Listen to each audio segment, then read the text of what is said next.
वो ये कह रहे हैं कि चुनाव परिणाम जो है वो कभी भी पलट सकता है। लेकिन जो बीजेपी की अगर बात करें तो बीजेपी लगातार गदगद नजर आ रही है। उनके कार्यकर्ताओं में, नेताओं में जो एक हरियाली है वो नजर आ रही है। जो चहक है उनके चेहरे पर वो नजर आती है। पंजाब की अगर बात करें तो पंजाब को लेकर के लगातार बीजेपी पहले से ही मान रही थी कि वहां पर उसका बहुत ज़्यादा जनाधार नहीं है या फिर बहुत कुछ वो करने नहीं जा रही है। लेकिन इन सब के बावजूद यूपी की अगर बात करें तो यूपी इलेक्शन में लगातार जो बीजेपी की बढ़त है वो नजर आ रही है। ठीक उसी तरीके से अगर बात कर ले बाकी जगहों की तो वहां पर भी लगातार जो बढ़त है वो बनाई हुई है।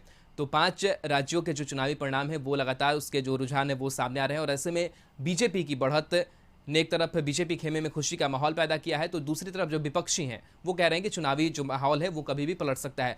रुचि शर्मा हमारे साथ लाइव जुड़े हुए। रुचि, 5 राज्यों के चुनाव परिणाम आ रहे हैं, रुझान उसके लगातार सामने आ रहे हैं। 4 राज्यों में बीजेपी लगातार बढ़त बनाई हुई है। किस तरीके की जो सियासी प्रतिक्रियाएं हैं या फिर सियासी माहौल है वो झारखंड में नजर आ रहा है? देखिए राहुल, जब भाजपा के विधायक आज झारखंड विधानसभा के बजट सत्र के 9वें दिन सदन में प्रवेश कर रहे थे, तो खुशी जो है वह स्पष्ट तौर पर उनके चेहरे पर दिख रही थी। और सदन में प्रवेश करने से पहले उन्होंने कहा कि 4 राज्यों में हम अपनी प्रचंड जीत हासिल करेंगे और यही होगा। लेकिन वही बात करें कि जो यहाँ सत्ता पक्ष में झारखंड मुक्ति मोर्चा है, कांग्रेस है, तो झारखंड मुक्ति मोर्चा से जो मंत्री हुए चंपई सोरेन या हफीजुल हसन की बात करें तो उन्होंने कहा कि जो अभी रुझान है वो बदल भी सकता है। तो कहे तो आसरा जो था वो जिंदा था। और अभी तुरंत की अगर सदन के अंदर की भी बात करें तो भानु प्रताप शाही जो भाजपा के विधायक हैं उन्होंने कहा कि उन्होंने जीत की बधाई दी और यह तंज कसते हुए कहा कि जो सत्ता पक्ष के हैं उनका मुंह थोड़ा सा उतरा हुआ है, यानी कि जो हार है वो स्पष्ट रूप से चेहरे पर दिख रही है। तो कह सकते हैं कि जो बीजेपी की जीत की खुशी प्रदेश कार्यालय से लेकर के सदन तक दिख रही है। जी राहुल। बिल्कुल, तो लगातार कह सकते हैं कि जो खुशहाली है वो बीजेपी खेमे में नजर आ रही है। लेकिन बाकी अगर कांग्रेस जेएमएम की बात करें तो किस तरीके से उनकी प्रतिक्रिया भी सामने आ रही है। हालांकि ये जरूर कहा जा रहा है कि विपक्ष की तरफ से कि कभी भी जो चुनावी परिणाम है वो पलट सकता है, यानी कि बीजेपी पिछड़ सकती है। तो बाकी जो पॉलिटिकल पार्टी है उनका क्या कुछ रिएक्शन है? बिल्कुल राहुल, जो पॉलिटिकल पार्टीज हैं चाहे वो झारखंड मुक्ति मोर्चा के हों या फिर कांग्रेस की बात करें तो कांग्रेस का कहना है कि अभी जो रुझान है वो पलट सकता है। लेकिन झारखंड मुक्ति मोर्चा की तरफ से कहना है कि ये रुझान जो आ रहे हैं वो हमारे लिए सही नहीं है। तो कह सकते हैं कि मायूसी जो है वो दिख रही है। वहीं आम आदमी पार्टी की बात करें, चूंकि झारखंड में अब धीरे धीरे आम आदमी पार्टी जो है अपनी संगठन बना रही है, तो उनके तरफ से यह भी मैसेज आया पंजाब को लेकर के, उनके अंदर भी एक खुशी दिख रही है राहुल। वहीं बात करें कि आज सदन में जो हुआ, जैसे जल संसाधन विभाग से सवाल आज पूछे गए, तो कई जो सत्ता पक्ष के ही विधायक हैं, जैसे प्रदीप यादव की बात करें तो प्रदीप यादव ने सरकार पर ही प्रश्न उठाए। और अभी राहुल हमारे साथ कांग्रेस के विधायक हैं। सर, जो अभी चुनावी परिणाम आ रहे हैं, जो रुझान आ रहे हैं, कितना संतुष्ट हैं? देखिए रुचि जी, चुनावी परिणाम आ रहे हैं, संतुष्ट और असंतुष्ट उन्हें होना चाहिए जो सत्ता में काबिल होने के लिए चुनाव लड़े थे। हम जनता के बीच में जाके जनता के मैंडेट के लिए चुनाव लड़े थे।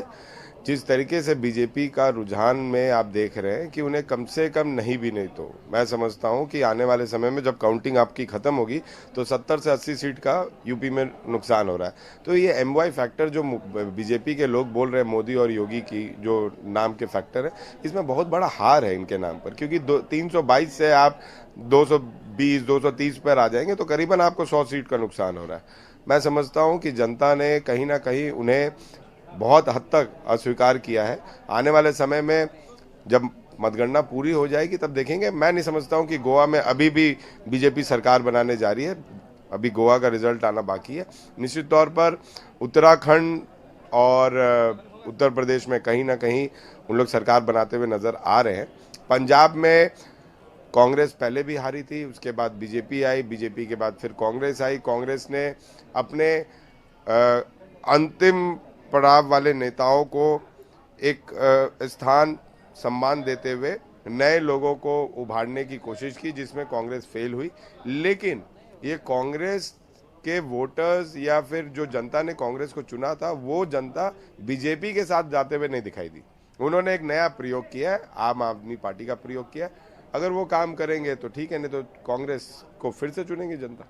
अनूप जी, कांग्रेस को लेकर के क्या ख्याल है? चूंकि यूपी में कांग्रेस की जो चाहिए वो जीत नहीं हासिल हुई। देखिए, हम जीतने के लिए, कांग्रेस जीतने के लिए अगर कांग्रेस जाती तो सपा के साथ अलायंस करके वो चुनाव लड़ती, 30 से 40 सीटों पे चुनाव लड़ती। मैं समझता हूं कि जो रुझान सपा के साथ आए हैं और कांग्रेस अगर साथ रहती तो हम आराम से 30-40 सीट जीत भी जाते, लेकिन कांग्रेस जीतने के लिए नहीं गई थी। कांग्रेस अपने जो घटती हुई लोकप्रियता थी या फिर जो कार्यकर्ताओं में निराशा थी उसको आगे बढ़ाने के लिए गई थी। इसीलिए कांग्रेस हर जगह चुनाव लड़ी और प्रियंका गांधी जी ने जो नारा दिया, मैं लड़की हूं, लड़ सकती हूं, इसका फायदा आने वाले लोकसभा चुनाव में कांग्रेस की एक मजबूत संगठन हर विधानसभा, हर प्रखंड लेवल पे आपको जरूर दिखेगी। और 2024 की तैयारी के लिए ही प्रियंका जी यहाँ पे गई थी। वो सरकार बनाने के लिए कभी नहीं गई है, ना उन्होंने मुख्यमंत्री के लिए अपना कोई भाषण में बोला और ना उन्होंने बोला कि बिल्कुल कांग्रेस रुचि, सरकार। बहुत बहुत शुक्रिया फिलहाल तमाम तस्वीरों के दिखाने के लिए।